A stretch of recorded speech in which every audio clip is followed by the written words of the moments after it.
walk with God. 하나님과 함께 행하는 것, 하나님이 기뻐하시는 것입니다. 여호와서 보게 되면 사람아 주께서 사는 것이 무엇임을 내게 보셨나니 여호와께서 원하시는 것이 의를 행하며 인자를 사랑하며 겸손히 하나님과 함께 행하는 것이 아니냐. 겸손히 하나님과 함께 행한다.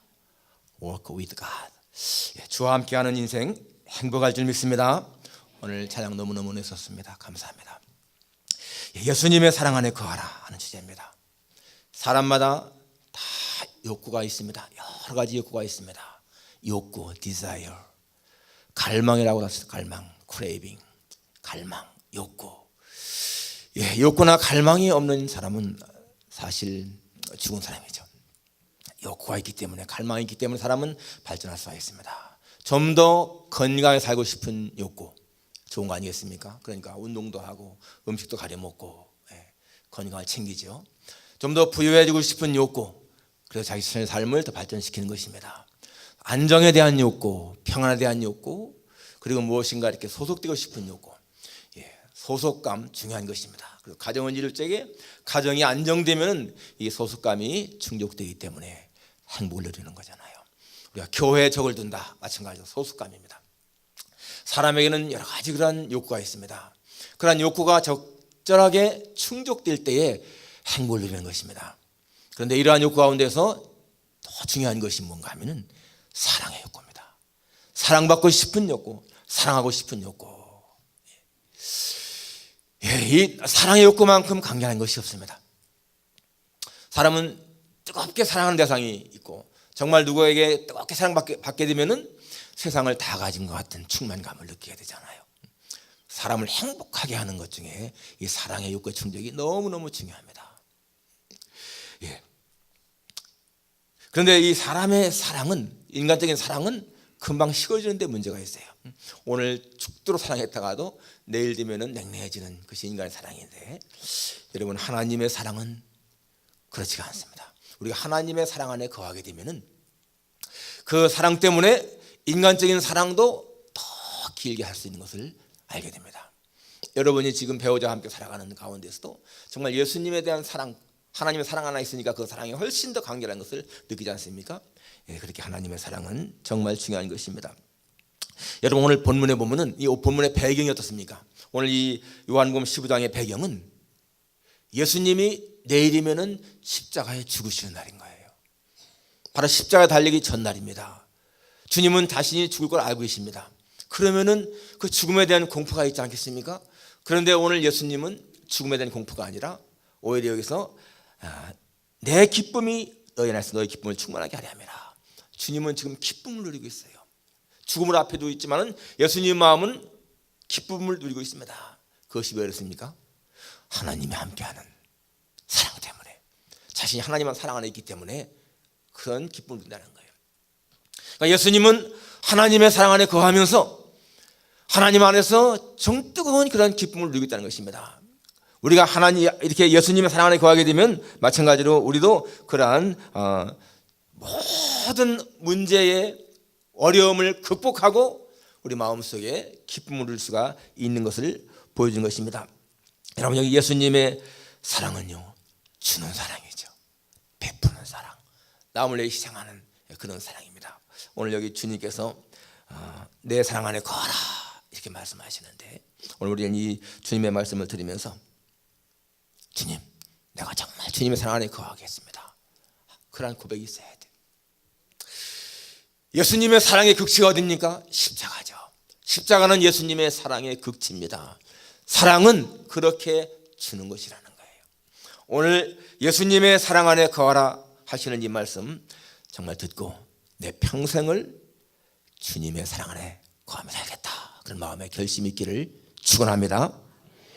첫째는 어떻게 하는 것이 예수님의 사랑 안에 거하는 것인가?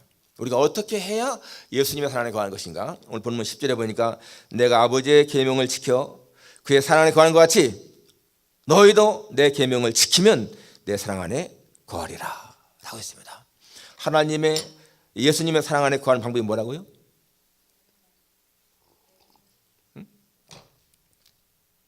예수님의 계명을 지키는 것이라는 거예요. 내가 하나님의 계명을 지킴으로 하나님 사랑 안에 있는 것처럼 너희가 내 계명을 지키면은 내 사랑 안에 거하는 것이다. 그러면 여러분, 이 예수님의 계명이 무엇일까? 12절에 뭐라고 했습니까? 내 계명은 곧 내가 너희를 사랑한 것 같이 너희도 서로 사랑하라 하는 이것이니라. 예수님이 우리를 사랑한 것 같이 그렇게 우리도 서로 사랑하는 것이 예수님의 계명이라는 거예요. 여러분, 성경 속에서 우리가 붙잡아야 할 가장 큰 것은요, 두 가지입니다. 대계명과 대사명인 거예요. 대계명과 대사명이 성경에서 우리에게 주시는 가장 중요한 두 가지입니다. 대계명은 뭐예요? 하나님을 사랑하고 이웃을 사랑하라. 그게 대계명이잖아요.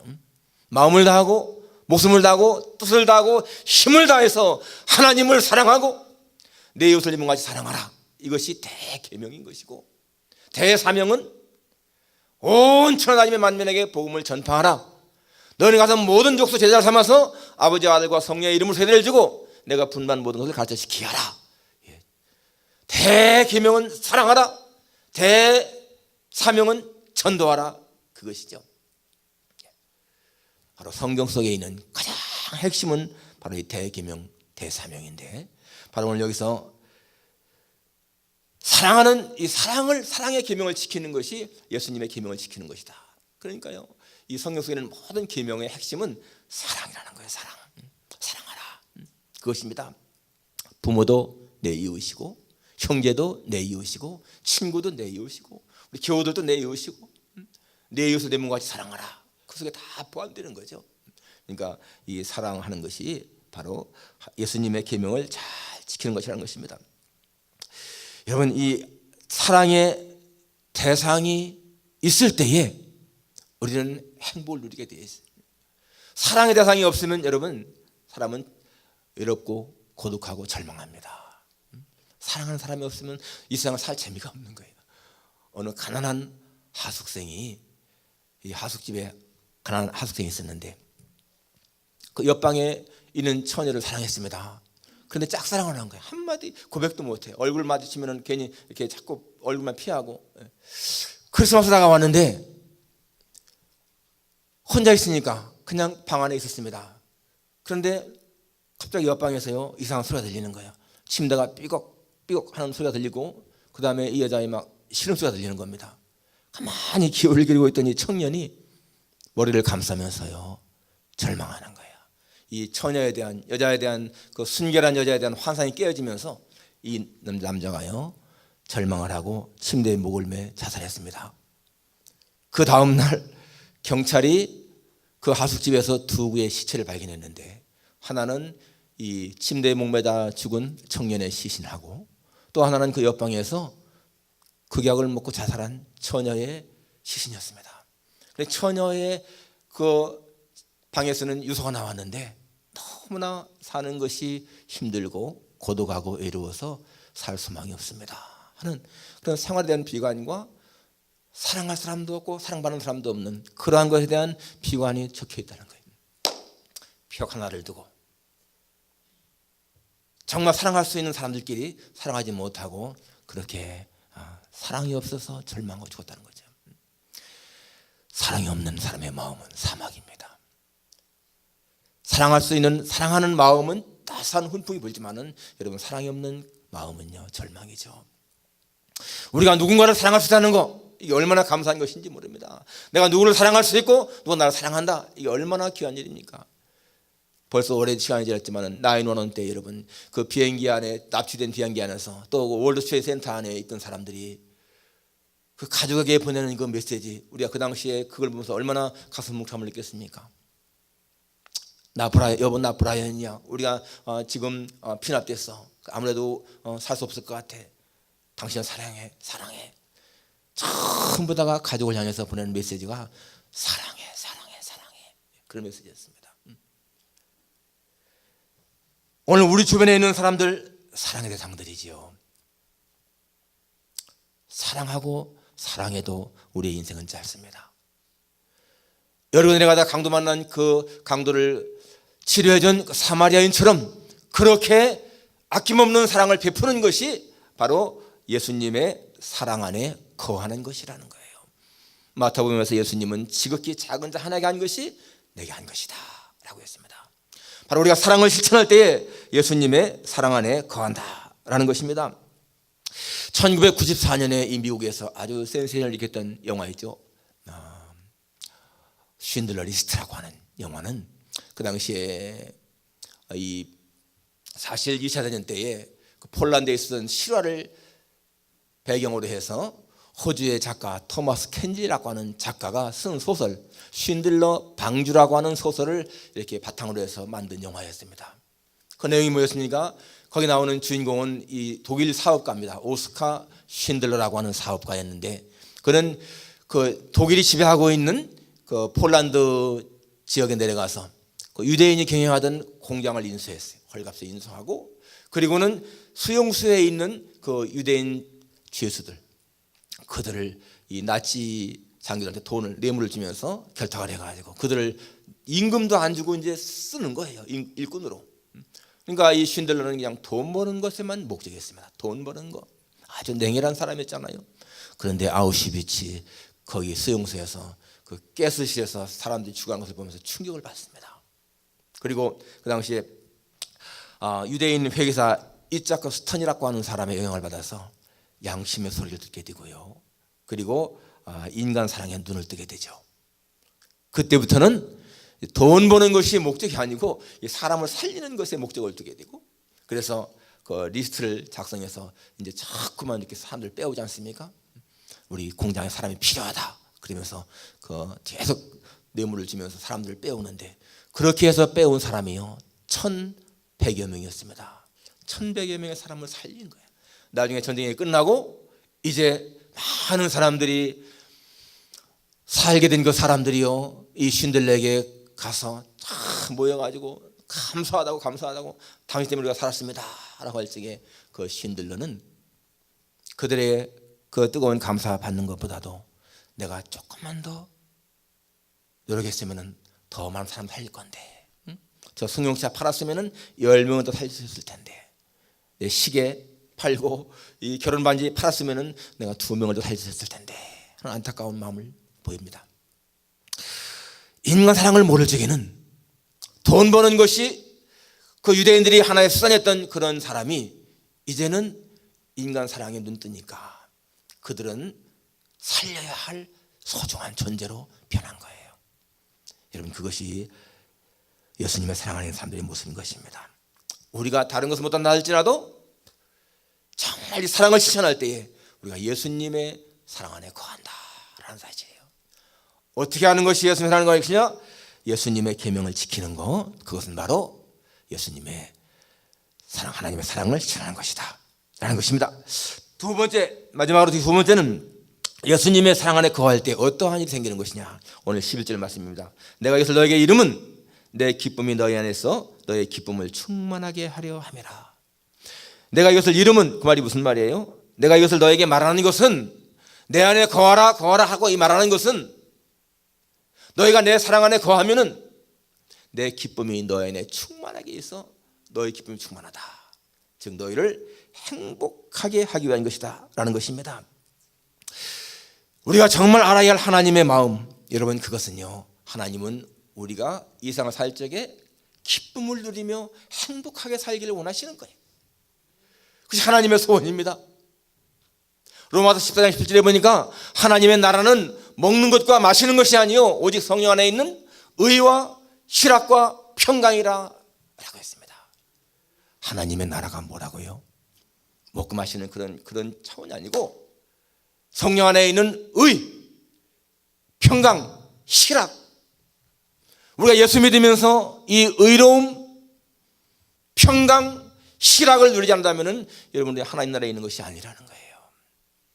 이 하나님의 나라는 우리가 죽어서만 가는 그 세계가 아닙니다. 이 땅에 사는 동안에 누리는 세계가 하나님의 나라인 거예요. 하나님의 나라는 예수님이 오심으로 말미암아서 이 땅에 이미 실현되고 있습니다. 그것이 뭐예요? 의로움, 평강, 희락 그런 것을 누리는 삶이라니까요. 예수님의 소원 보십시오. 민수기에 나오는 예수님의 소원. 여호와는 내게 복을 주시고 너를 지키시기를 원하며 여호와는 그 얼굴로 내게 비치사 평강 주시기 원하며 은혜 베푸시기 원하며 여호와는 그 얼굴을 내게로 향하셔서 평강 주시기 원하신다. 복을 주시고 은혜 베푸시고 평강 주시기 원하시는 것이 하나님의 소원이라는 거예요. 여러분, 하나님이 그러한 소원을 이루기 위해서 우리에게 주신 것이 뭐예요? 계명이죠. 계명. 계명은 우리를 옥죄기 위해서 준 것이 아니고 우리를 행복하게 하기 위해서 하나님이 주신 수단인 것입니다. 그러니까 하나님의 모든 계명들은 우리의 행복을 위한 것인 거예요. 우리의 행복을. 내가 목숨을 다하고 마음을 다하고 뜻을 다하고 힘을 다해서 하나님을 사랑할 때 하나님만을 위해서가 아니고 나를 위해서인 것이고요. 내 이웃을 내 몸과 같이 사랑할 때 그것이 내 이웃만 위한 것이 아니고 자신을 위해서라니까요. 여러분, 이렇게 우리가 하나님의 계명을 생각하게 되면은 하나님의 계명 지키는 것이 얼마나 행복하겠습니까? 얼마나 기쁘겠습니까? 기쁜 마음으로 지키는 거야. 이런 하나님 마음을 알지 못하는 사람들은 왜 이러한 계명을 주어서 이렇게 힘들게 할까라고 하지만은 하나님의 마음을 아는 사람들은 하나님이 나를 행복하게 하려고 이런 것을 주셨구나.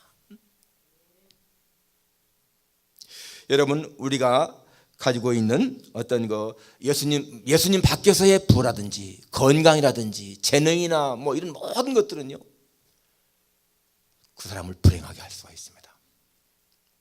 좋은 건강 가지고 많은 부 가지고 더 오히려 죄에 빠질 수가 있다는 말이에요. 그러나 예수님 안에 있을 적에는 그런 부나 건강이나 재능이나 그런 사랑 모든 것이 다 우리를 행복하게 하는 것이 됩니다. 그러니까 여러분, 우리가 주님 안에 거하는 것이 얼마나 중요합니까? 우리가 예수님 안에 거하게 되면은 그 예수님의 사랑을 우리도 행할 수가 있어요. 진실한 사랑, 진실한 사랑. 여러분, 진실한 사랑은 나보다 상대를 배려하는 사랑입니다. 예수님의 사랑이잖아요. 다른 사람을 먼저 생각하는 그런 사랑, 희생적인 사랑. 남의 관심을 가지고, 상대의 관심을 가지고 상대를 존중해주고 상대의 책임을 느끼고, 이런 것들이 예수님의 사랑이거든요. 그러니까 예수님의 사랑을 갖고 한 사람들은 상대방에 대해서, 여러분, 상대방에 대해서 무엇인가 불평한다는 것은 사랑이 식어진 증거입니다. 사람들이 살다가 이혼할 때 성격이 안 맞아서 그러는 것은 성격이 안 맞는 것보다 먼저 사랑이 식어진 것이죠. 사랑이 식어지면은 성격이 안 맞을 수가 없습니다. 좋아지면은 사랑이 식어지니까 성격이 안 맞는 게 표현하는 거예요. 그러나 여러분, 책임질 줄 아는 진실한 사랑은 그 모든 책임이 나에게 있기 때문에 내 탓이야 그런 말이 아니고 내 잘못입니다, 그런 마음으로 살아가기 때문에 문제가 없습니다. 상대방의 단점도 감싸주고, 왜? 이해가 되니까. 그러니까 사랑은, 고린도서 13장에 보니까 사랑은 마지막에 보니까 모든 것을 참으며 모든 것을 믿으며 모든 것을 바라며 모든 것을 견디느니라 라고 하잖아요. 상대방에게 초점 맞추는 그러한 사랑, 여러분, 그것은요 진짜 사랑인 것인데, 나중심의 사랑은 내가 행복할 것 같은데 행복하지 않다는 거예요.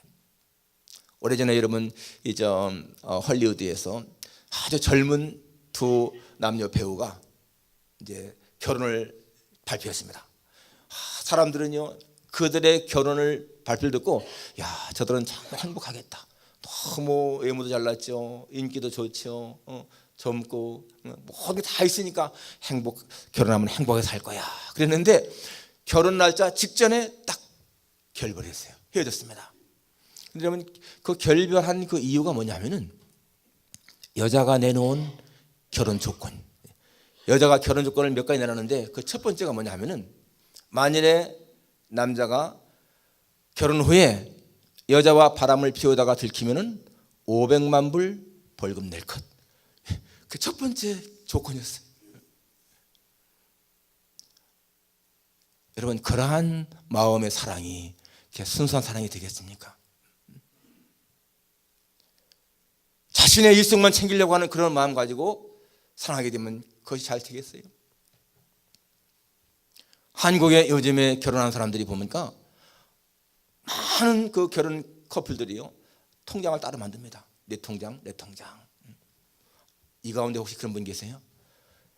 예수 안 믿는 사람들은 모르겠지만은 예수 믿는 사람들이 부부간에 통장이 따로 있다. 이거는요 뭔가 사기치가 않는 거야. 정상이 아니에요. 부부는 한 몸이 돼야 되는데 호주머니를 따로 찬다, 이 지갑을 따로 찬다, 이거 자체가요 문제가 있는 거예요. 순수한 사랑은 다 맡기는 거잖아요. 맡기고 신뢰하고. 그러니까 믿음이 없으니까, 신뢰가 없으니까 따로 하는 거 아니겠어요? 신뢰한다면, 믿는다면은 다 맡기죠. 그러면 그런 데서 행복이 있는 것이지, 내 통장 따로 사는 것은 절대 행복한 것이 아니라는 거죠.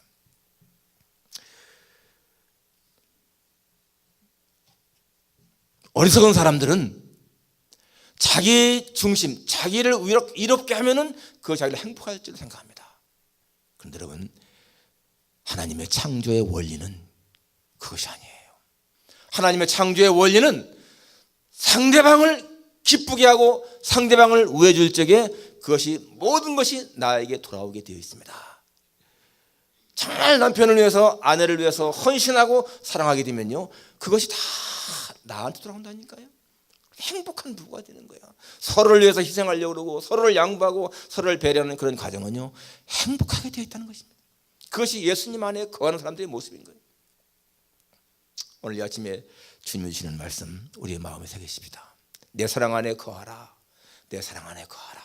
내가 아버지의 계명을 행함으로 아버지 안에 거하는 같이 너희가 내 계명을 지키면은 내 안에 거하게 된다. 내 계명은 내가 너희를 사랑한 것 같이 서로 사랑하는 것이다. 예, 성경의 대계명이 사랑이라는 것. 바로 예수님은 그 사랑 때문에 우리를 위해 십자가에 죽으셨고 그 사랑으로 말미암아 우리를 구원하셨다는 것입니다. 우리가 누군가를 위해서 희생할 때에 우리도 예수님처럼 누군가를 구원할 수가 있다는 것입니다. 자신만을 위한 것이 아니고 정말 상대방을 위한 그런 사랑 행함으로 말미암아서 우리 영원토록 주 앞에 갈 때까지 예수님 안에 거하는 여러분과 제가 되기를 주님의 이름으로 축원합니다. 기도하겠습니다.